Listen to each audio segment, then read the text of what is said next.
waaw livre bi comme ni ma ko waxee livre yërmande la ndax Sénégal dafa nekk askan boo xamante ni dafa yàgg sonn dañu jóge ci esclavage génn ci esclavage dem ci colonisation jóge ci colonisation jàpp ni dañuy dem ci moom suñu bopp ñu ñëw dal ci néocolonisation nag mooy ñi nga xam ni ñoom ñoo bokk ak ñun nekk ay nit yu ñuul ni ñun bokk ak ñun dëkk ñoom ñoo ñuy jiite donc ñoom dañu dem ànd ak tubaab yi ak ay kilifa yu nekk fii ci réew mi donc créer système boo xamante ni ñoom ñoo ciy gis seen bopp waaye boo xoolee askan bi du ci gis boppam trop. ñu jàpp ni livre bi c'est un outil de clarté cognitive daanaka bu ñu ko liiree maanaam mën na créer prise de conscience xam nga sociologie dañuy wax ni elle permet à la société de se regarder comme dans un miroir day tax société bi mu xool boppam ci seetu maanaam jigéen dëgg la bu njëkk ba jigéen ñi amuñu woon seetu waaye jigéen ñi xam nañ ni bu ñu amul seetu yenn saa yi dina jafe loolu ñu xam seen bopp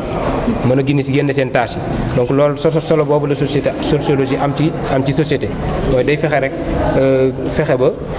jàppale nit ñi askan bi ñu gis jafe-jafe yi am ci société bi moo tax ñu jàngat jafe-jafe yi ci crise yi nga xam ne am na fi ba nga xam ne dem nañ ba miin ko ñun dañoo dem ba miin crise yi man nee naa sax crise yi dafa nekk voisin. Donc on nous a tellement habitués au risque de sorte que le risque est devenu un voisin. maanaam ab dëkkandoo la. waaw dëkkandoo la ñun dañu dëkkandoo ak risque loo xamante ni dañuy gaañ waaw loo xamante ni mënoon na ñàkk mais wax naa ko ci surcharge yi am ci car rapide yi ci clando yi ñuy dugg boo xoolee ci 7 places yi ñuy dugg moyen de transport yi nga xam ne moom la ñuy jël ni ñuy tabaxee suñu dëkkuwaay yi. Donc ci lu bëri nu ñuy dundee nekk na loo xamante ni maanaam mën na yóbbu bakkanu doomu aadama donc livre bi loolu moom moo ko tax a jóg mooy juste créer benn prise de conscience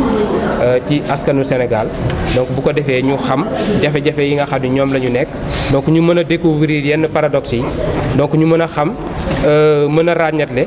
lu mën a nekk ak lu mënul nekk ak lu war a nekk ak lu warul nekk. Ce livre est motivé par un souci donc d'éveiller les populations, le peuple sénégalais, pour qu'ils sachent que le changement du Sénégal donc n'est pas entre les mains des hommes politiques. Donc c'est pas en changeant les régimes ou en changeant les hommes, les présidents que le Sénégal va changer. Ouais, mais c'est le problème du Sénégal, c'est le système. Maintenant, donc pour changer le système, on doit commencer par nos comportements. Parce que même dans le livre, il y a un chapitre qui s'intitule le problème du Sénégal, il est sociologique, c'est-à-dire il est comportemental. Le système, déjà, Ousmane Sonko le définit par son caractère hétérogène, donc il est hétérocomposé, donc par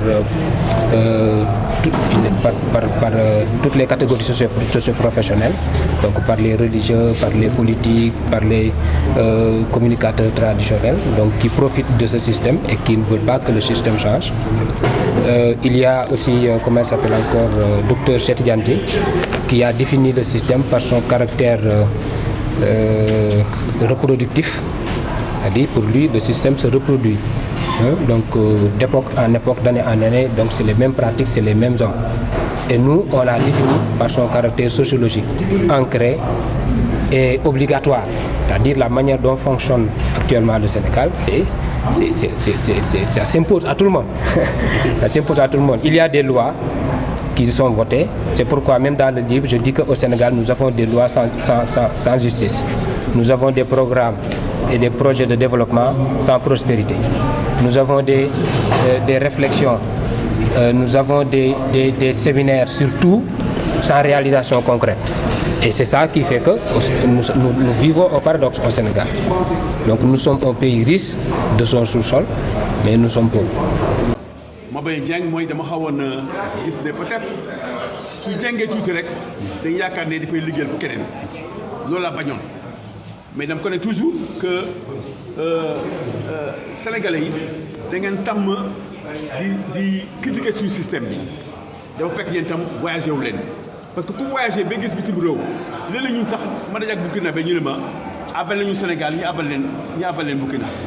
parce que da ngeen bëri kaas football ngeen kaas entraîneur bi du noonu lu mu def noonu politique ngeen kaas université ngeen noonu jàngale bi yow dem noonu kalaama Sénégal ngeen bëgg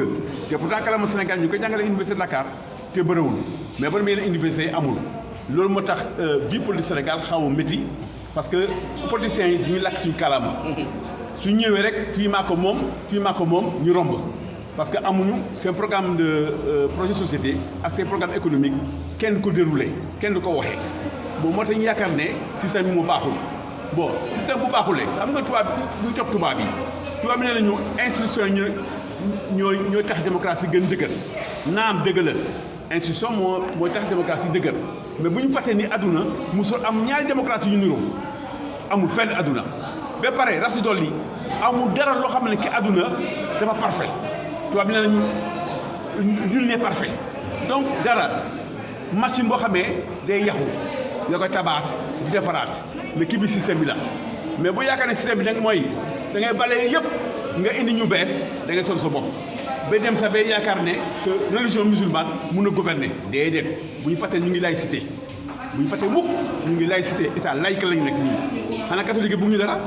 xanaa ñeneen ñi ñu ne Casamance bois sacré bëgguñu dara donc nañu bàyyi di yëkkati façon wax yooyu nañu fexe tabac Sénégal di defar di ñaw di wax ba système bi xaw a baax pour que ñëpp mën a gis seen bopp politique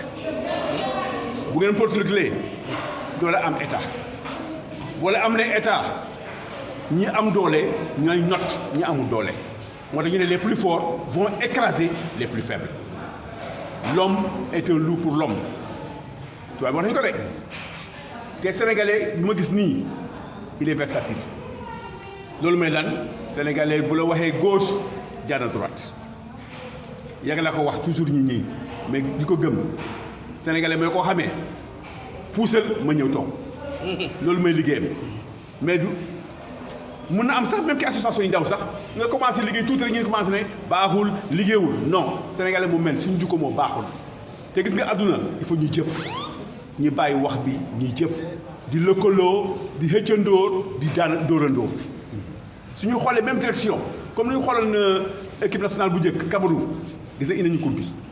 mais sénégalais moo métti sénégalais moo difficile yaakaar ne système bu nekk fii système bi baaxul naam système kay waru parfait même oto des fois da ngay daw bu taxaw nga xool ko jàng ko xam ni lii baaxul nga gëlee pièce boobu defaraat pièce bu baax bu doxaat. ban genre président la ñu war a xaar. kii président boo xamee dafa yërëm askanam dafa yërëm askanam di liggéeyal askanam di jàppale askanam di wàccee yëf yi maanaam richesse bi kii askan bi ba askan bi gis boppam boobu mun nañ ko parce que lu des bëriwul am nañu infrastructure am na lu bëri mais man toujours jeunesse bi di wax ab ñu wax na ko nee tubaab bi on ne peut pas arrêter la mer avec ses bras depuis longtemps wax na ko mooy immigration mun leen fexe ba xale suñu xale yi ndaw yi nekk Europe fii dem bitim réew xam nga tax parce que population dafa jeune te Europe population bi dafa màgget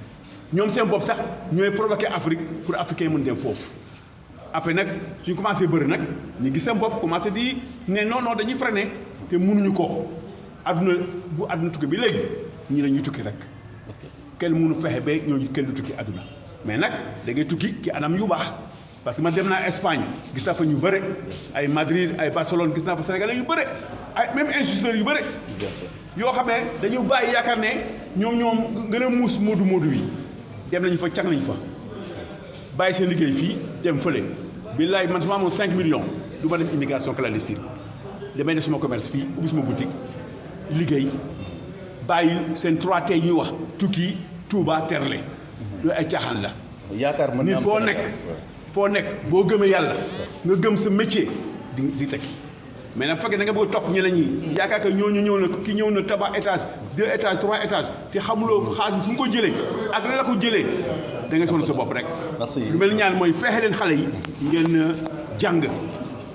ku jàngul day sonn boppam xam nga ku neexal dimbal mooy ku am diplôme ku amul diplôme kenn mun ko dimbal te il faut que suñu gouvernement yi di def formation intermédiaire xam nga bu njëkk def nañ ko ak UT à l'époque bac plus 2 ni dem UT liggéey 2 ans dem am diplôme 2 ans dem liggéey 2 ans ñëwaat UT def 2 ans mu nekk am diplôme cadre mën a yore jabaram yore famille bi loolu la ñu war a def Sénégal mooy formation yi centre xam nga bu njëkk amoon na centre formation professionnelle ba ñii di mel ni ne centre Mbindaan ba léegi am na waaw centre Mbindaan soo solee tur ñu ne prisonnier mais formation boobu moo gën a baax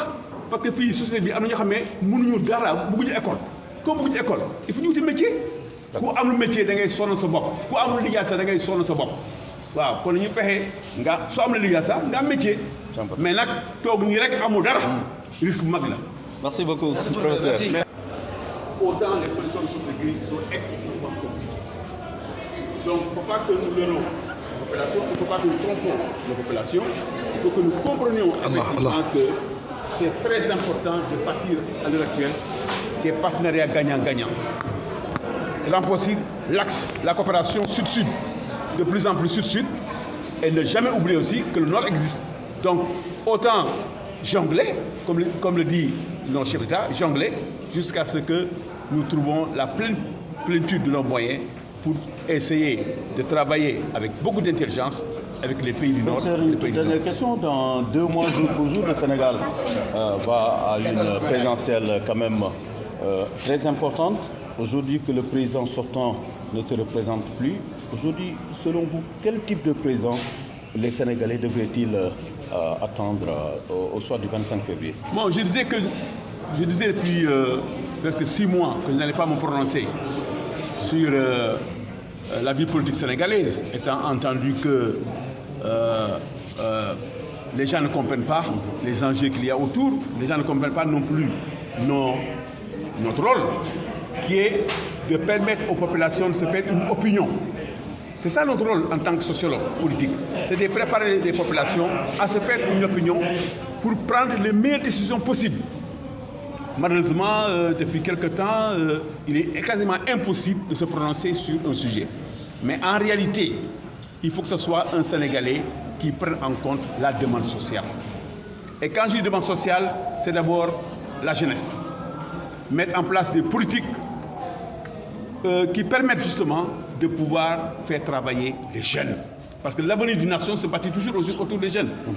Et comme la classe politique vieillissante va bientôt partir, il va sans dire que le Sénégal sera très intéressant avec les jeunes qui vont arriver. Mais faut-il encore que les jeunes comprennent que ce sont les idées qui gouvernent le monde. Il faut des débats sereins, des débats où les gens sont beaucoup plus calmes, pas d'invectives, pas d'injures, pas des empoignades, et que les journalistes aussi puissent jouer pleinement leur rôle. Parce que j'ai constaté depuis certain temps qu'il y a les journalistes de l'opposition et les journalistes au parti au pouvoir. J'ai constaté effectivement que la société civile ne joue pas son rôle. Au lieu d'être dans une position neutre, ce que j'appelle la neutralité axiologique, la société civile sénégalaise est parfois partie prenante. Et c'est ça qui fait que le jour où il y a des difficultés, il n'y aura pas d'arbitre. Or, les meilleurs arbitres, c'est la société civile. Et à force de laisser le terrain vide, eh bien, le religieux va s'incruster et va s'imposer comme une force crédible, une force solide qui va demain réguler le politique.